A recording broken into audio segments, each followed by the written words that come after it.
바울의 선교 여정이 아주 특별하다는 것은 우리가 새삼 얘기할 필요조차 없는 그런 진실입니다. 그 여정은 오늘날 보편적인 세계 종교로서 이 그리스도교의 초석을 닦는 그런 과정이었습니다. 그 여정은 숱한 이야기거리를 안고 있습니다. 발길이 닿는 곳마다 놀라운 일들, 놀라운 사건들이 펼쳐졌습니다. 오늘 우리가 마주한 이 본문 말씀의 이야기는 그 가운데서도 아주 이례적인 이야기입니다. 사도 바울 일행이 빌립보의 감옥에 갇혔을 때 지진이 일어나서 감옥 문이 열렸다는 그런 이야기입니다.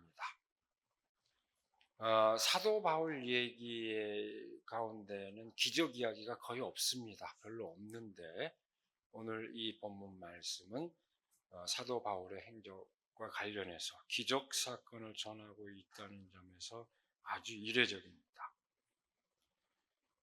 제가 이 기적 이야기를 대할 때마다 강조하는 초점입니다만은 그 기적이 사실이냐 아니냐 이렇게 따지는 것은 그 이야기의 진위에 접근하는 데서 한참 곁길로 벗어나는 일입니다. 이 이야기가 전하는 진실이 무엇이냐, 이 이야기의 초점이 무엇이냐 헤아리는 것이 우리가 기적 이야기를 대할 때 유념해야 하는 점입니다. 그렇다면 이 기적 이야기가 전하는 진실이 과연 무엇일까요?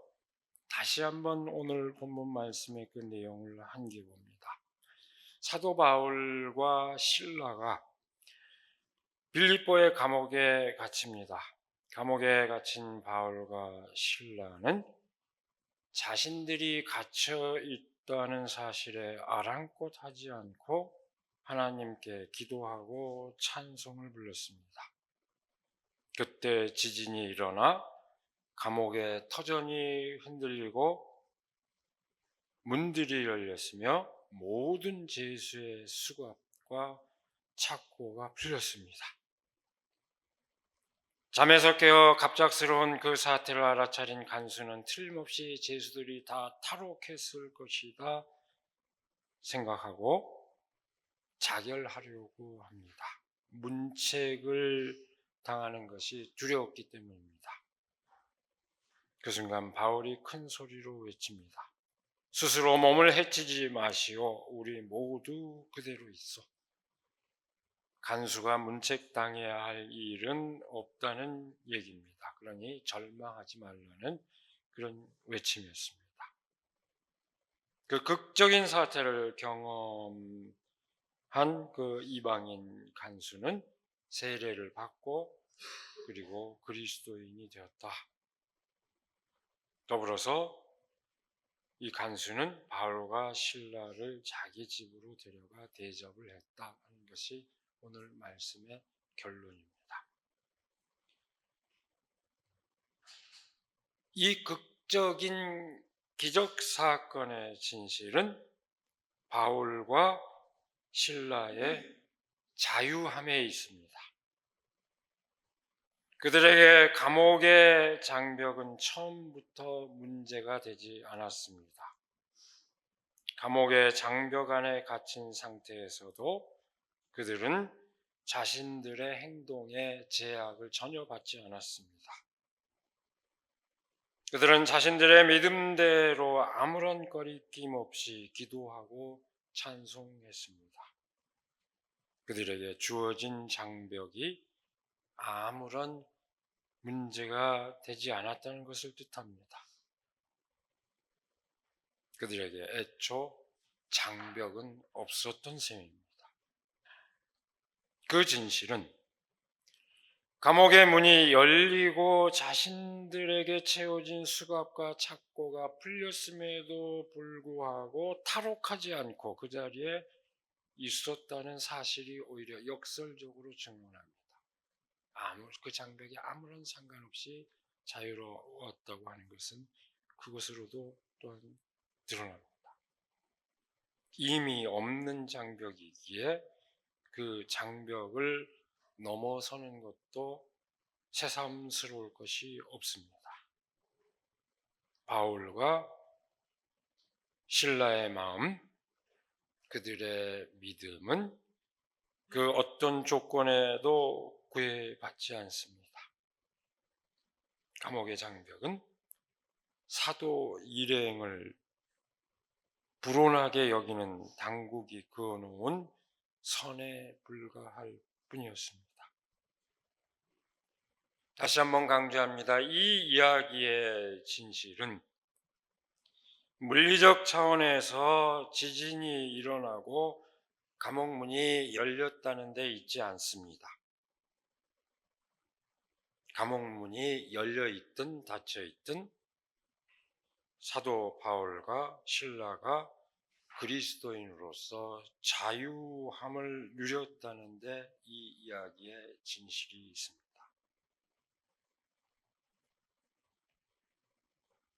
그 믿음 때문에 처음부터 그들에게 감옥문은 활짝 열려 있었던 셈입니다. 그들은 어떤 장애물도 하나님을 향한 마음을 가로막을 수 없다는 것을 몸으로 보여주었습니다. 여러분, 이 사도 바울과 실라의 이 이야기는 사실은 초기 그리스도인들의 삶을 아주 극적으로 보여주는 하나의 전형화된 이야기입니다. 단순히 바울과 실라에게만 일어났던 그런 사건이 아니고 초기 그리스도인들의 삶이 이와 같았다 하는 것을 보여주는 극적으로 전형화된 그런 이야기입니다. 이방인 간수의 놀람 역시 당시 그리스도인이 아니었던 이방인들의 경이감을 나타냅니다. 어떤 점에서 그럴까요? 우선 그리스도인들은 당시 일반 사람들이 믿는 신과는 전혀 다른 신을 믿었고 또한 전혀 다른 방식으로 그 신을 믿었습니다. 당시 일반 사람들이 믿는 신이 어떤 신들이었을까요? 주피터, 제우스라고 하죠. 그 그리스어로는 제우스고로 라틴어로는 주피터로 불리는데 주피터, 디아나, 이시스, 미트라. 그 당시에 섬김을 받는 주요 신들의 이름입니다. 당시 일반 사람들이 믿는 신이 그 신들은 어떤 식으로 사람들에게 섬김을 요구했을까요? 그 신들은 자신들을 섬기는 사람들에게 재물을 요구했고 재관들에게 돈을 기부할 것을 요구했습니다. 그 신들은 마치 인간들처럼 자신들의 이해관계에 따라서 행동했습니다. 그러나 그리스도인들은 자신들이 믿는 하나님이 인간에게 사랑을 펼치시고 바로 그 사랑을 통해서 사람들 사이에서 사랑을 불러일으킨다고 믿었습니다. 이것이 그리스도인들의 믿음의 요체였습니다. 그 믿음은 이방인들의 세계와는 전혀 다른 삶의 방식, 전혀 다른 삶의 윤리로 인도했습니다. 당시 이방 세계 사람들이 자신들이 섬기는 신들의 축제를 위하여 그 축제 비용을 징세당하고 있을 때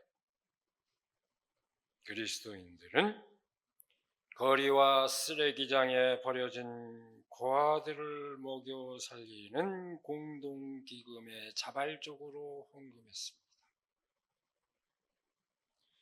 그리스도인들은 광산에서 강제 노역을 하거나 섬에 유배된 사람들과 감옥에 갇힌 사람들에게 음식과 약을 제공했습니다. 그렇게 해서 친구가 되었습니다. 또한 죽어서도 무덤에 묻힐 수 없는 가난한 사람들과 죄수들에게는 스스로 비용을 털어서 자비를 털어서 그들을 매장해 주었습니다. 이것이 그리스도인들의 삶의 구체적인 모습이었습니다. 이런 그리스도인들의 삶은 당시 지배체제의 그 당국자들에게는 아주 불온한 것으로 여겨졌습니다. 왜 그랬을까요? 좋은 일 하는데 왜 불온하게 여겨졌을까요? 어떤 지배체제든 그 지배체제는 그 체제 아래에 있는 사람들이 군말 없이 그 체제를 용인하고 순종할 때 지켜집니다. 로마 제국의 그 국법을 따라야 하고 그 체제를 뒷받침하는 세계관, 다시 말해서 그 체제가 용인하는 그 종교를 따라야 하는데 그리스도인들은 그것을 거슬렀습니다. 일반 사람들은 그 체제에 순응하는 것이 순리라고 믿고 있는데 그리스도인들은 그 체제가 요구하는 것과는 달리 자발적으로 사랑을 실천했습니다. 자유롭게 사랑을 실천하는 이들에게 억압의 두려움은 없습니다. 또한 그 사랑의 관계 안에서 권력이 자리할 틈은 없습니다. 여러분, 모든 사람이 동등하게 서로를 존중하고 사랑을 나누는 그 관계 안에서는 권력이 자리할 수가 없습니다. 권력은 상하관계, 위계관계 안에서 누군가 아랫사람이 윗사람에 복종할 때만 발생하는 현상입니다. 동등한 사랑을 나누는 관계 안에서는 권력이 설 자리가 없습니다. 그러니까 그것이 지배자들에게는 불온하게 보인 겁니다. 우리 사회에서도 그렇죠. 그걸 얘기하면 뭐라고 그럽니까? 빨갱이라고 그러죠. 두려워합니다. 그러니 일반 사람들도 놀라지 않을 수 없었습니다. 이방인들이 그리스도인들을 보고 놀란 것은 자신들의 관행과는 다른 종교적인 행위 때문이 아니었습니다. 자신들과는 전혀 다른 삶을 누리는 것 때문이었습니다. 사랑을 나누는 자유로운 삶, 바로 거기에 이방 사람들이 그리스도인들에게 경이감을 느낀 것입니다. 본문 말씀 바로 앞에는 사도 바울과 실라가 갇히게 된 사연이 밝혀져 있습니다. 왜 감옥에 갇혔느냐 하는 얘기가 바로 앞에 나옵니다. 그 일행은 이방인들의 도시 빌립보에서 귀신에 들려 점을 치는 여인을 만났습니다. 여자 노예입니다. 그 여자 덕분에 주인들이 돈벌이를 아주 톡톡히 했습니다. 그런데 사도 바울은 그 여자에게서 귀신을 내쫓아 버립니다.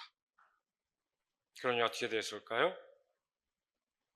그 주인들은 자기들의 돈벌이 희망이 사라진 것에 아주 분격했습니다. 영험한 능력을 갖고 점을 쳐줘서 돈을 벌었는데 그걸 못하게 보니까 분해서 사도 바울 일행을 고발합니다. 그래서 사도 바울 일행이 감옥에 갇힌 것입니다. 사도 바울의 일행은 그리스도의 이름으로 사람을 자유롭게 해줬습니다. 귀신에 붙들린 상태에서 해방되어 자유를 누리게 해준 것입니다. 이 일을 보고 그 여자 노예를 소유하고 있는 주인들이 격분한 것입니다. 사람들을 자신들의 종으로, 죄인으로 얽어매어 놓아야 자신들의 욕망과 자신들의 기득권을 지킬 수 있는 사람들입니다. 그 여인에게 자유를 선사한 바울의 행위는 그들에게 당연히 체제를 교란하는 불온한 행위가 된 것입니다. 그러니 감옥에 갇힌 것입니다. 그러나 바울에게 자신들을 불온하게 보는 시선과 그 시선에 따른 체제와 감옥은 아무런 문제가 되지 않았습니다. 사도 바울이 귀신에 붙들린 사람에게 자유를 선사하고 바로 그 일 때문에 감옥에 갇혔으나 그 상황에 아랑곳 없이 자유를 누릴 수 있었던 것은 하나님에 대한 믿음 때문이었습니다. 우리를 사랑하시는 하나님, 그래서 우리에게 진정한 자유를 선사해 주시는 하나님에 대한 믿음 때문입니다. 여러분, 그 진실을 믿는 그리스도인은, 그래서 그 그리스도인의 다른 이름은 자유입니다. 그리스도인이 누리는 자유는 그저 방종하는데 그 목적이 뜻이 있지 않습니다. 그리스도인이 나만 자유를 누리는데 그 뜻이 있지 않습니다. 그리스도인이 누리는 자유는 서로 사랑을 이루는데 그 요체가 있습니다. 사랑을 이루기 위한 자유, 그것이 바로 그리스도인의 자유입니다. 그 진실은 오늘 본문 말씀에서도 아주 명백하게 드러납니다. 감옥의 장벽이 무용지물이 된 것은 바울과 실라 일행에게만 해당하는 것이 아니었습니다. 감옥에 갇힌 모든 죄수들에게 해당되었습니다. 그들의 사슬도 다 풀렸습니다. 그뿐이 아닙니다. 그 감옥을 지키는 간수에게도 해당되었습니다.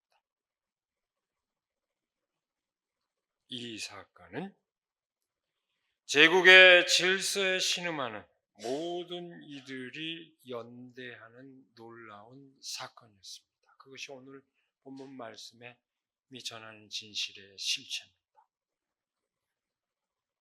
하나님의 사랑의 손길이 사도를 통하여 모든 사람에게 해방을 일으킨 사건, 바로 그것이 오늘 본문 말씀의 진실입니다.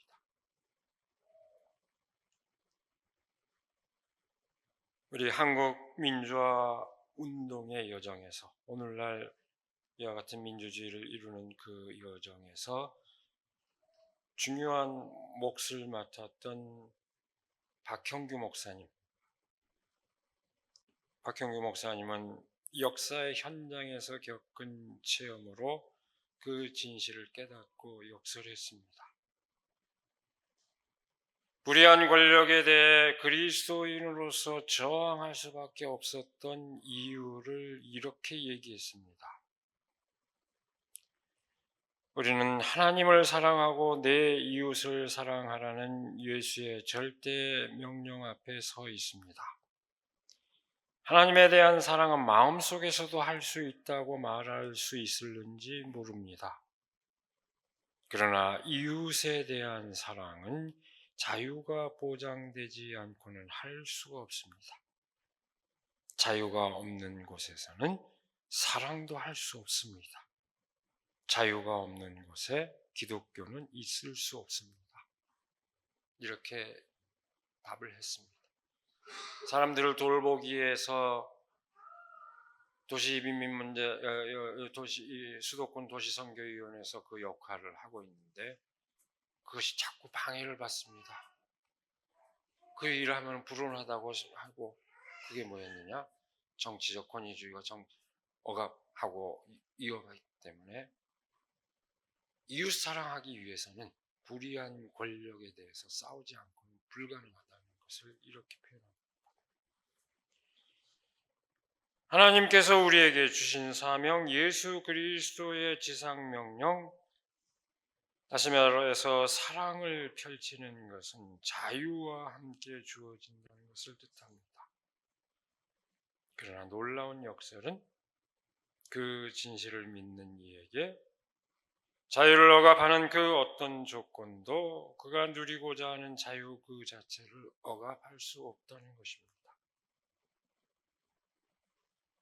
이 박형규 목사님 이 시간에 더 길게 얘기는 못합니다만은 우리 한국의 보네퍼 또는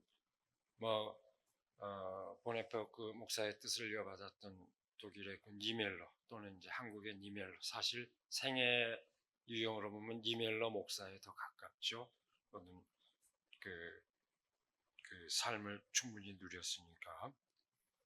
한국의 니멜러로도 기억되는 그 박형규 목사님은 그야말로 별의별 이유로 감옥에 다 갇힙니다. 민청한 74년 그래서 갇혔죠. 나중에는 하다못해서 공금 횡령, 뭐 독일에서 보내선 선교 자금을 마음대로 썼다.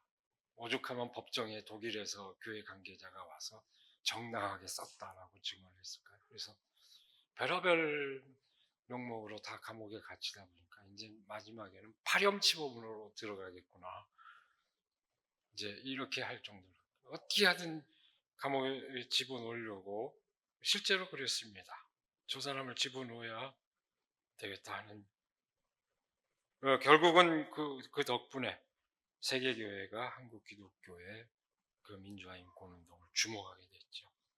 그리고 수시로 전학거리다 보니까 박 목사님은 평소에 나가면 더 좋고 안 나가도 좋고, 안 나가도 얼마든지 안에서 자유롭게 살 수 있고 그 공부도 할 수 있고 돌아볼 수 있고 늘 그런 견해로, 어쨌든 그런 진정으로 그런 마음으로 자유를 누렸던 분입니다. 몸소 사랑을 이루는 자유인의 삶이었습니다.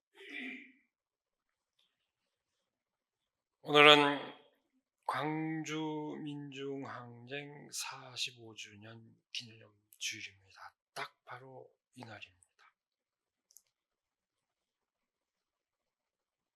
소년이 온다 작가 한강은 이렇게 물었습니다. 바로 그 광주를 기억하는 소설이죠. 과거가 현재를 도울 수 있는가? 죽은 자가 산 자를 구할 수 있는가? 그 물음에 작가는 스스로 답합니다. 소설을 쓰는 동안 실제로 과거가 현재를 돕고 있다고, 죽은 자들이 산 자를 구하고 있다고 느낀 순간들이 있었다. 저는 여기에 대해서도 긴 얘기 덧붙이지 않겠습니다. 2024년 겨울에서 2025년 봄으로 이어지는 이 시간은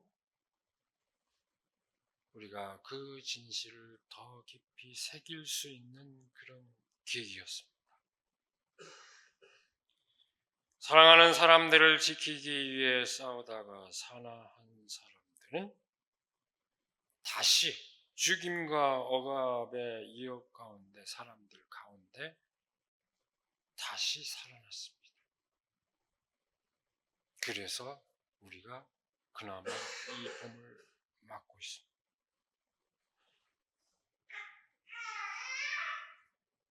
인간은 무엇인가? 인간이 무엇이지 않기 위해 무엇을 해야 하는가? 작가 한강은 소년이 온다에서 그렇게 물음을 던졌습니다. 근데 그렇게 물었던 그 작가의 물음은 더 앞선 사건이지만 더 뒤늦게 다룬 그 제주 4.3을 다룬 작품 작별하지 않는다, 이 작품에서 그 물음은 더욱더 깊어집니다. 일관된 물음이 더 깊어집니다. 학살에서 살아남은 뒤 사랑하는 사람의 뼈 한 조각이라도 찾아내 장례를 치르고자 싸워온 사람, 애도를 종결하지 않는 사람, 고통을 품고 망각에 맞서는 사람, 작별하지 않는 사람, 평생에 걸쳐 고통과 사랑이 같은 밀도와 온도로 끓고 있던 그녀의 삶, 그 삶을 보며 묻습니다. 세계는 왜 이토록 폭력적이고 고통스러운가? 동시에 세계는 어떻게 이렇게 아름다운가?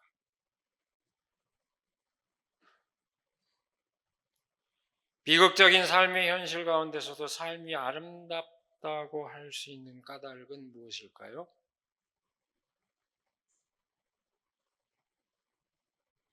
그 작가가 찾은 답의 실마리는 분명합니다.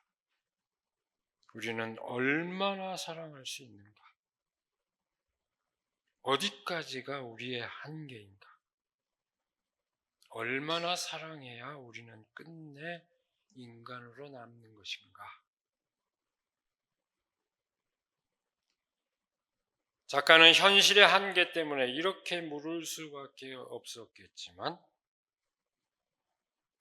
사랑을 이루고자 하는 인간의 삶에 한계는 있을 수 없습니다.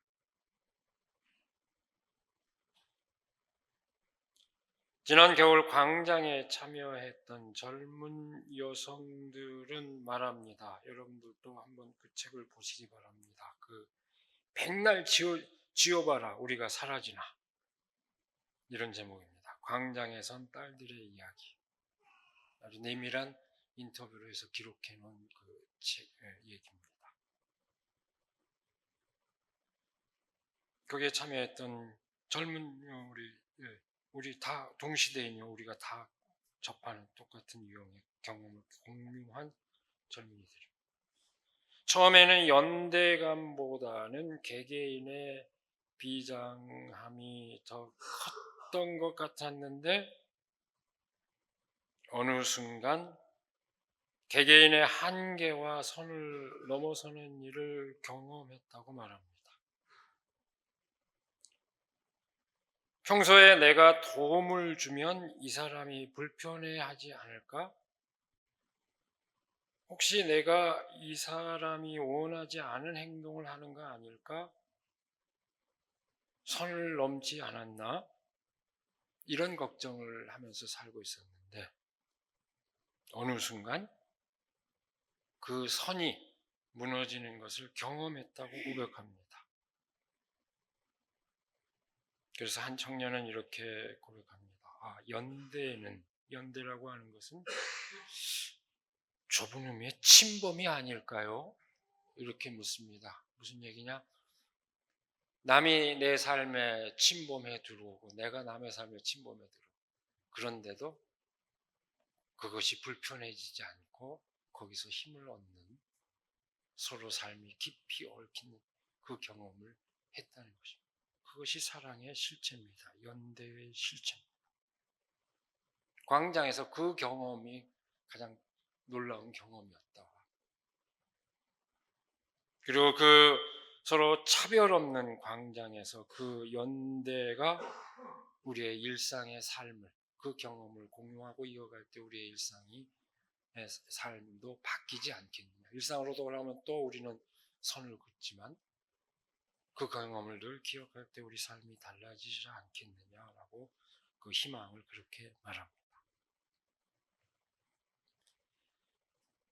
45년 전 광주에서는 아무것도 아닌 사람들,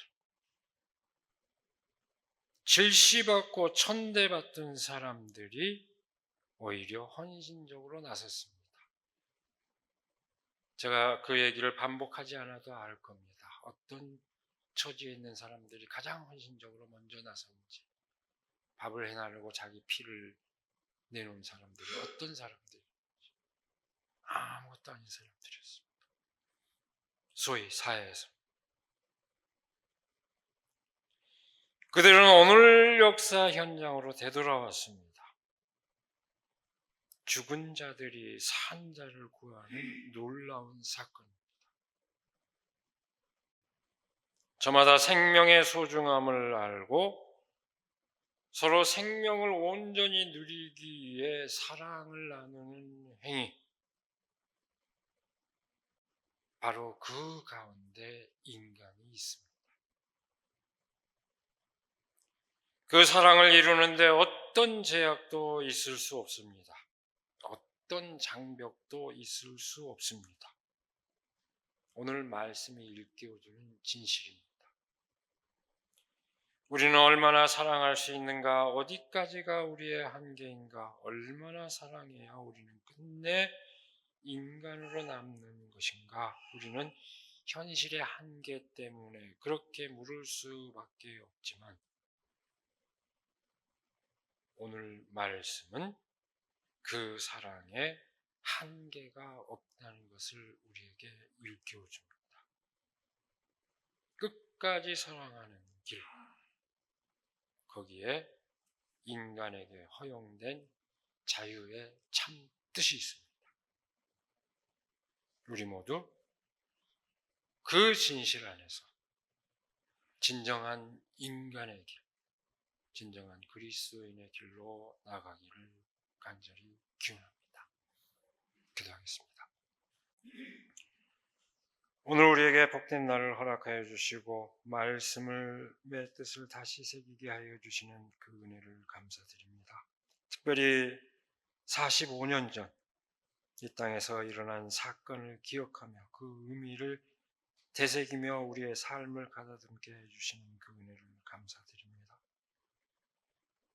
아무것도 아니지만 그저 자신의 목숨을 소중히 여기고 사랑하는 사람들을 지키기 위해서 헌신했던 그 사람들의 그 삶을 오늘 우리가 다시 기억하게 하여 주시고 그 삶으로, 그 기억으로 우리가 오늘의 이 현실을 헤쳐나갈 수 있도록 하나님 함께하여 주시옵소서. 서로 선을 그어놓는 그 선 안에 머무는 존재가 아니라 함께 뜻을 모으고 마음을 모으고 삶을 나누는 그 사랑의 연대를 끊임없이 환기하고 그것을 이루기 위해서 나아갈 수 있는 저희가 될 수 있도록 하나님 함께하여 주시옵소서. 우리 주 예수 그리스도의 이름으로 기도드리옵나이다.